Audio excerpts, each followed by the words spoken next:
To एनजीकॉन academy students. और superposition में जो हमारा लास्ट कॉन्सेप्ट आ जाता है वो स्टेशनरी वेव्स का आ जाता है। स्टेशनरी वेव्स की प्रोडक्शन की कंडीशन क्या है कि हमारे पास सेम फ्रीक्वेंसी हो, सेम वेवलेंथ हो, सेम एम्पलीट्यूड और डायरेक्शन जो है वो ऑपोजिट हो, तो तब हमारे पास क्या बनता है, हमारे पास स्टेशनरी वेव्स बनती है। ठीक है, स्टेशनरी वेव्स जो है वो हमारे पास इस तरह से होती हैं कि लेट्स से अगर मैं एक स्ट्रिंग को लेता हूं तो स्ट्रिंग में इस तरह से वेव गई और फिर वापस इस तरह से आई, तो ये है मेरे पास एक typical picture stationary wave. Stationery waves के बारे में जो है वो ये है कि स्टेशनरी वेव्स वाइब्रेट करती है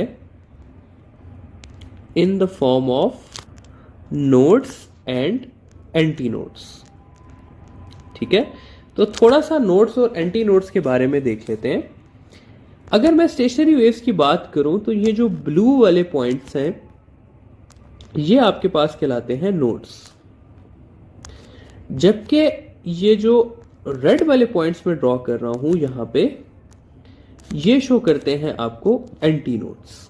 ठीक है, तो स्टेशनरी वेव्स वाइब्रेट करती है in the form of nodes और एंटी नोड्स। तो थोड़ा सा हम देख लेते हैं नोड्स वर्सेस एंटी नोड्स को। अच्छा जी, अगर हम नोड्स की बात करें तो नोड्स की डिस्प्लेसमेंट जो है वो आपके पास 0 होती है, जबकि एंटी नोड्स की डिस्प्लेसमेंट मैक्सिमम होती है। अगर हम प्रेशर की बात करें तो प्रेशर नोड्स पे मैक्सिमम होता है, जबकि प्रेशर एंटी नोड्स पे आपका मिनिमम होता है।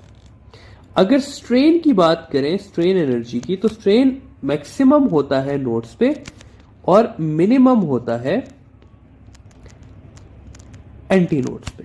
ठीक है, तो ये इनकी कुछ डिफरेंसेस हैं जो आप लोगों को पता होने चाहिए, जिनसे आपसे डायरेक्ट एमसीक्यूज पूछे जाते हैं कि भाई स्ट्रेन नोड्स और एंटी नोड्स में क्या फर्क है। फर्दर अगर बात की जाए नंबर ऑफ नोड्स और एंटी नोड्स की, तो हमारे पास 3 सिनेरियोज हैं। अगर हम स्ट्रिंग को देख लें तो स्ट्रिंग में नोड्स जो हैं वो ज्यादा होते हैं as compare to anti nodes.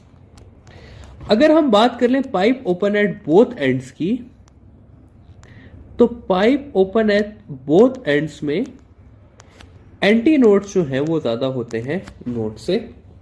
और अगर हम बात कर लें pipe open eight one and की, तो उसमें जितने नोड्स होते हैं उतने ही हमारे पास क्या होते हैं, एंटी नोड्स होते हैं। अगली चीज जाते हैं और हम जरा सा देख लेते हैं कि path difference between nodes and anti nodes. ठीक है, तो उसके लिए यहां पर एक फिगर बनाने की कोशिश करता हूं। मैं कहता हूं यहां पर हमारा नोड है, ये हमारा एंटी नोड का पॉइंट है, ये फिर हमारा नोड है, ये फिर हमारा एंटी नोड है। अब अगर मैं बात करूं डिफरेंस बिटवीन 2 कंसेक्यूटिव नोड्स के इनके बीच में लेंथ कितनी है, यानी कि 2 कंसेक्यूटिव नोड्स के बीच में लेंथ कितनी है। ठीक है, तो ये है हमारे पास λ/2। ठीक है, क्योंकि अगर ये एक कंप्लीट वेव है तो यहां तक हमारे पास हाफ वेव हुई, तो 2 नोड्स के बीच में डिस्टेंस कितना होता है, λ/2 होता है। अगर हम कहें कि भाई 2 एंटी नोड्स के बीच में डिस्टेंस कितना है, तो वो होता है मेरे पास λ/2। तो चाहे मैं 2 नोड्स ले लूं या चाहे मैं 2 एंटी नोड्स ले लूं, उनके बीच में डिस्टेंस कितना होगा, λ/2 होगा। और फाइनली अगर मैं देख लूं यहां पर between consecutive nodes and anti nodes, तो वो डिस्टेंस बनता है λ/4। तो अगर मैं कहूं कि different distance between 2 consecutive nodes, तो वो half wave length, distance between 2 consecutive anti nodes, तो वो भी हाफ वेव लेंथ, और अगर मैं कहूं distance between 2 consecutive nodes and anti nodes, तो वो बनता है λ/4। ठीक है, तो ये होगी आपकी जनरल इंट्रोडक्शन स्टेशनरी वेव्स का। अब हमने पढ़ना है जी स्टेशनरी वेव्स 3 चीजों में।